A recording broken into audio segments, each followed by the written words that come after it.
Hello everybody and welcome to the Mental Health Vlog. My name is Luke Herbert and today I am back after so long away and I am here to talk to you about the topic of that special someone. Now, you all probably have that special someone in your life, that someone who makes your anxiety go away, that person who makes everything better when they're around just by talking to them and making some noises come out of their mouth. I know because we've all had them, and we all have them, and it can be hard for us when we're anxious. At times, we truly don't value them people as much as we want. We disregard them. Because we're so self-obsessed, and we do worry about ourselves, we feel that they cannot love us. They have to be lying. They can't be insane in the main brain. They may be wrong. We constantly worry about them. And we think, why are they with us? And occasionally that self-doubt and that self-loathing gets too much for them and they have to go. And this can be a bit of a problem for people. This is about talking about that special someone. And it's also about talking about letting them go. It's talking about taking them back. I'm talking about a special someone here. You know, generally, let's clarify this. When you know someone's a special someone, it feels the same both ways. There's something there that isn't said, but you both feel it, and you're certain that even though you doubt yourself, you doubt them, and you doubt their sanity for wanting to be with you, you know in your gut. It's why you keep going back to them. It's why they keep taking you back. It's why you and them keep working. In some shape or form, they never leave your life because they're that certain special someone. And it can be hard at times when you're an anxious person or they are an anxious person to deal with them. I know in my own life I have had special people who have had it. I have been a special person to people and had it. And I can say it's a horrible experience. You hate yourself. These are the only people who truly get you. And you don't want to drive them away, but you end up doing it. And part of you hates yourself for it, you know. You want them to go, but you so badly want them to stay. You want them to love you, but you can't always love them. And you can't love yourself, so it's a vicious cycle. What I'm trying to say is, don't give up. You know, take a break, take a breather, spend some time apart. It works, it helps, and it makes things get better. Because when something's gone, you really appreciate what it is, and you appreciate what it meant. And it's worth keeping, it's worth fighting for and holding onto. I'd say, possibly from my personal experience, I've given someone up because I wasn't in the best of places, and I regretted it because I didn't fight for it, and they didn't. I think the feeling was they didn't understand. They didn't come back for me afterwards. And it's okay, I understand that, and I understand why, but it was hard. I mean, I've given someone else up. I've given a few people up, actually. Two men come to mind, and they were both one was due to situation and where we were, and it wasn't going to happen, and we became best friends afterwards. We realised that we needed each other in our lives because we understood each other. The other one was going through some problems of her own, and she needed some space. And it's paid off. She has gotten so much better since that. I am prouder than anything I could ever say of her and how far she has came in the short space of time that we've not been together.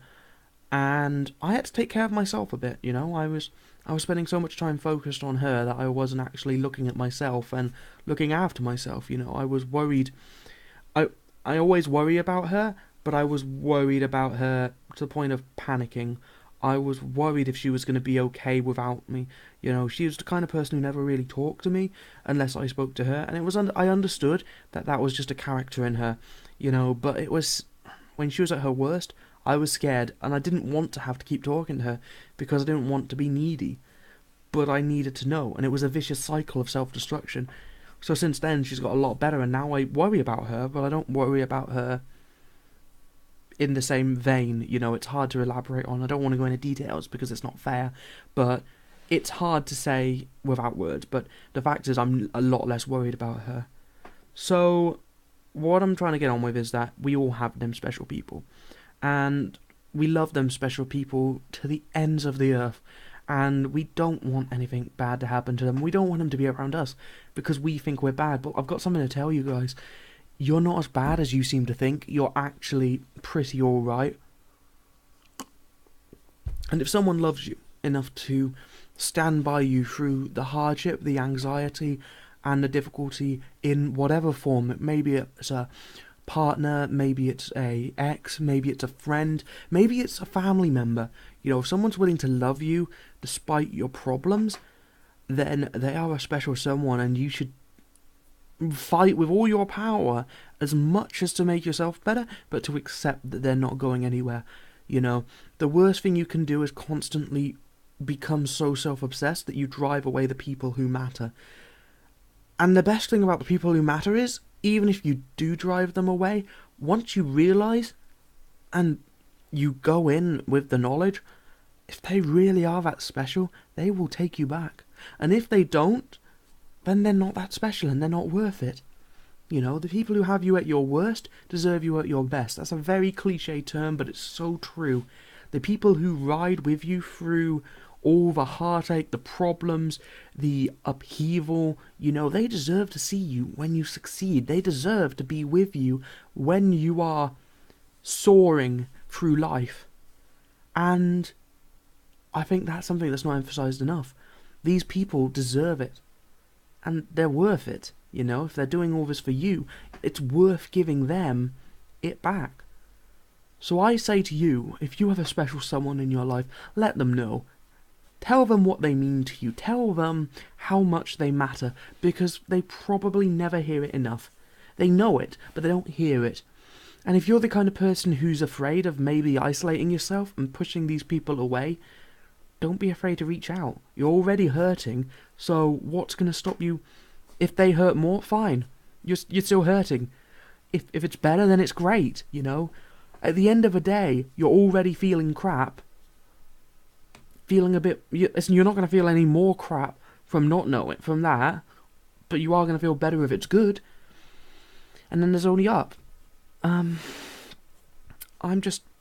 lucky. I think you're lucky if you have someone special in your life. And when I count and I seriously think about it, I have so many special friends in my life now who genuinely make my life so much better that I honestly, I wouldn't change. I wouldn't change any of them for anything. You know, I am blessed, truly blessed, with the few close people I've gained over the recent years compared to where I was before. I am blessed now to have a closer group of friends than when I used to have hundreds of friends from when I did cheerleading and when I did my social side. You know, the few under 10 great friends I have are worth 1,000 people on my feed, or 1,000 I can talk to you a bit, you know. These are people I will turn to in an emergency, or these are the people who I will love, and these are people who I want to spend my life with, as a friend, as a lover, as a family member. And I am proud to stand by any one of them whenever they need it. So, chin up.